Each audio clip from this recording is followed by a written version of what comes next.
We are appealing to them who can help you, so that all of you who are here, you are now in a disaster area. This situation here is a disaster situation. We have brought all our services here.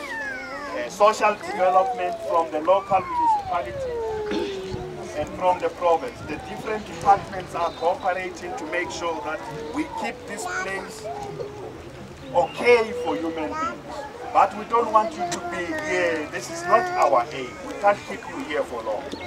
We want to calm down the communities where you come from. That's what we are going to be doing as the provincial government, working with everybody in the province.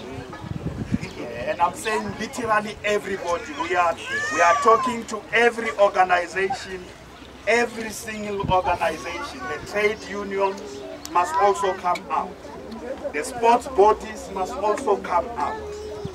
The religious leaders have already come out. Tomorrow, the religious leaders tomorrow is the prayer day against xenophobia.